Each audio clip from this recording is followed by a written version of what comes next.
Aujourd'hui, dans une salle de l'hôtel de ville, c'est réunion de travail. Plusieurs volontaires du conseil de quartier du centre-ville sont en pleine préparation d'une exposition.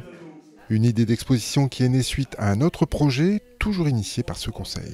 Alors, le conseil de quartier du centre-ville a voulu lancer l'idée du jardin à l'assiette il y a déjà 5 ans environ. Et le but était de faire découvrir aux enfants la valeur de la nutrition et en passant par le jardinage. Le jardin à l'assiette se localise dans le bas de la rue Émile Zola à Saint-Quentin, qui offrait un bel espace au niveau du parking du square Malraux, qui est occupé par les jardins de l'Hôtel-Dieu. Il y a eu une anecdote en disant, oui, en creusant ce jardin, est-ce qu'on va tomber sur des os, sur des vestiges de l'Hôtel-Dieu?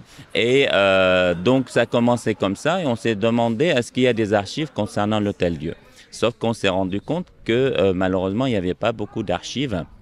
C'est pour ça qu'on s'est déployé depuis plusieurs mois à faire de la recherche à tous les niveaux, que ce soit sur place, que ce soit dans les archives municipales, les archives départementales ou les archives hospitalières, parce que c'est la logique, puisque l'Hôtel-Dieu, c'était l'ancien hôpital, et donc on a espéré trouver des archives hospitalières. Lorsque l'on parle d'archives et de recherche, il faut faire appel à un spécialiste.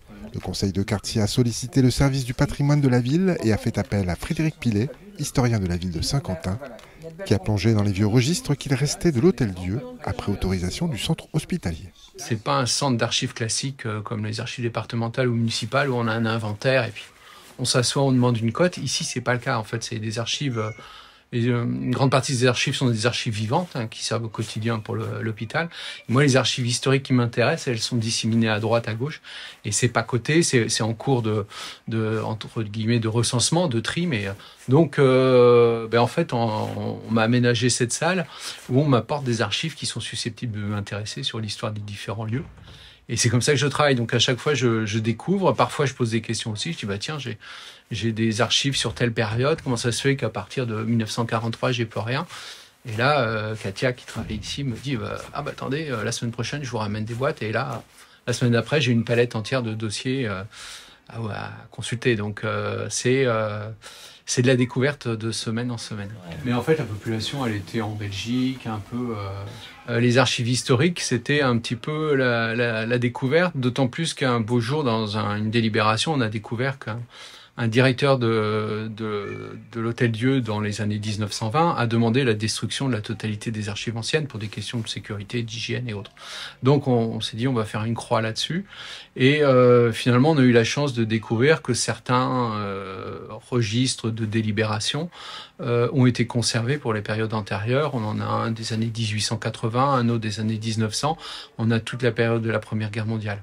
Donc il y a des découvertes, il y a des surprises, des fois il y a des déceptions. On a des archives qui s'arrêtent, on aimerait bien avoir la suite et puis ça n'existe plus. Donc mais c'est le lot du quotidien quand on travaille sur des archives.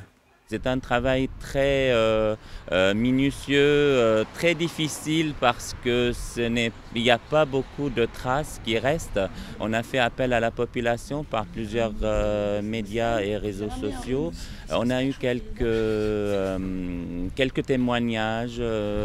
On espérait plus. On espère toujours avoir encore quelques témoignages de personnes qui ont connu cette époque et donc du coup j'espère qu'on va pouvoir faire une belle exposition ouverte au public. Encore quelques mois de travail pour regrouper objets, archives et témoignages. L'exposition devrait être ouverte au public en fin d'année. Vous pourrez alors replonger dans l'univers de l'Hôtel-Dieu et du milieu hospitalier des années 30.